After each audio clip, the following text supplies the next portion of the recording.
And you've been covering the area a long time too. This is a mess we're going to be cleaning up from. Certainly in pockets, and perhaps more than that for quite a while.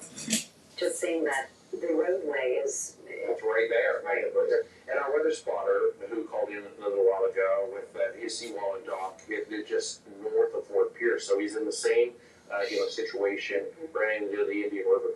Megan, any other impressions from what you've seen, not only here, but throughout the night? Yeah, it's been interesting. It's sort of hard to tell, like which areas of the county are seeing it worse than others, because we can't be at the same places around the county at the same time, right? So there was a point that we were in Palm City and the Lighthouse Point community where we were, talking amongst ourselves and saying, this kind of seems like this has been the worst just localized flooding we've seen on the road so far. But, meanwhile, maybe an hour and a half before that, we had been over at Silver Point, North Silver Point Road, and the flooding was bad there too. But again, that was probably an hour and a half before we made it out to Palm City. So it's really hard to gauge kind of where it's been worse. But if I just had to say, for the time that we've been there, certainly the surf and the storm surge along MacArthur Boulevard on Hutchinson Island, that was really, really something to see out there. The road flooding we've seen has been very consistent around the county, but probably the worst so far was over there in Palm City and some of those evacuation areas. And then, just again to see the road damage there along Indian River Drive, that was some of the worst washout we've seen so far. So there's certainly a variety, kind of what we were expecting with the storm surge. Steve's been talking all night, one of the biggest threats of this far. different aspects. Yeah. All evident. And that was the message that we started giving out even a few days ago. Storm surge threat is real with this, and take it seriously. It's the most significant threat in this storm. We will have you bring our viewers up to date here at the top of the hour, 1 o'clock. And so we thank you and the entire other team and all of our crews up and down the coastline. Yeah, let's take a look. So we have a hurricane that is moving closer. The western eye wall, the edge of the eye wall is moving wide out here. You can clearly see it. Look how massive this is. I want to put the ruler on this for a second if I can get it. Might take a minute or two to search for that little icon, but it's really incredible here how wide this is. So let's go across. We're talking over 50 miles wide.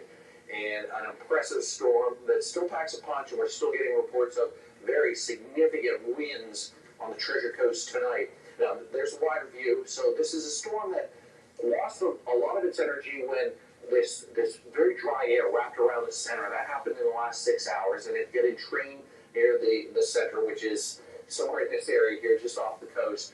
That western eye wall continues to move in. We still have a serious storm surge situation. We're seeing reports of damage and the storm surge inundation along the coastline and even through the Indian River and the intracoastal. Still have the hurricane warnings in effect up and down the coastline. We had the high tide times earlier tonight between about 8 and 9:30, and we have another high tide time coming up around roughly mid-morning, 9:30, 10 o'clock tomorrow morning.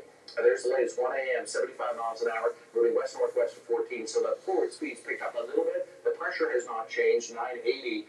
When the pressure changes, when it drops, usually 4-6 hours later, you'll see an increase in the wind speed, but the pressure has stayed consistent and is expected to as it makes landfall just off the coastline at this point. The center of the storm, that's the technical definition of landfall, when the center makes its way and crosses over land. That's what happened with Francis and Jean. They crossed the South Hutchinson Island, and that was the official landfall point for those hurricanes. The landfall point for this should be a little bit farther north on the current track.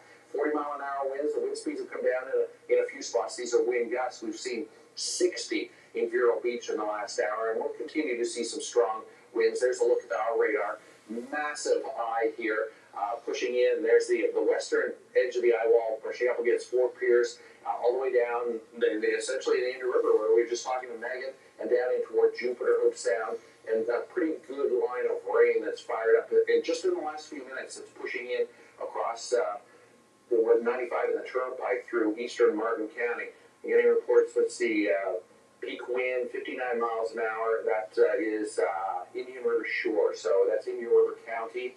That just happened about 5 minutes ago. Almost a 60-mile-an-hour wind gust. So that would be up around the Vero Beach area. So this will continue to move closer to the coastline. There's another look at it and better time lapse in the last few hours. It's 1:05 making landfall in the next couple of hours, I suspect, and moving 14 miles an hour.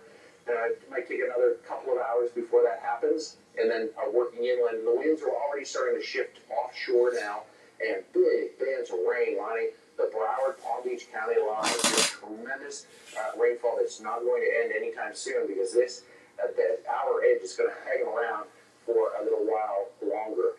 All right, so that's the latest on the storm, and we're going to keep you up to date, of course, on the strong winds that continue to develop, especially on the Treasure Coast. It should be a little bit less in Palm Beach County through the overnight hours. Steve, thank you very much. Jake Cashman alongside Tony Rogers.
Okay, Susie, we had a gust here of 61.2 miles per hour up in, this was from our camera in North Hutchison Island, 61.2 miles per hour.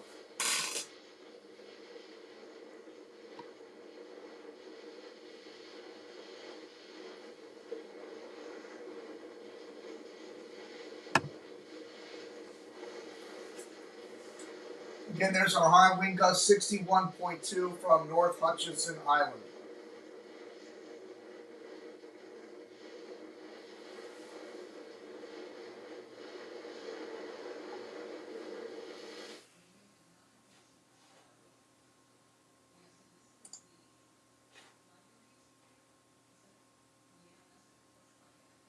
Here we had that gust of 61.2 on the anemometer cam on North Hutchison Island, right on the ocean. It's on a jetty, not a jetty, a walkway, boardwalk, running along the ocean.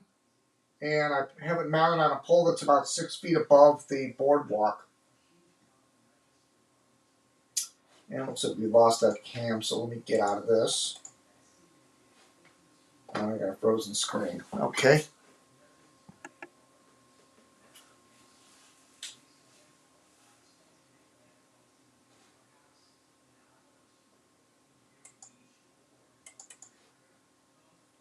We're just waiting for the eye landfall over the cameras that we have up there. One is in North Hutchison Island, and the other one is in Fort Pierce to the south.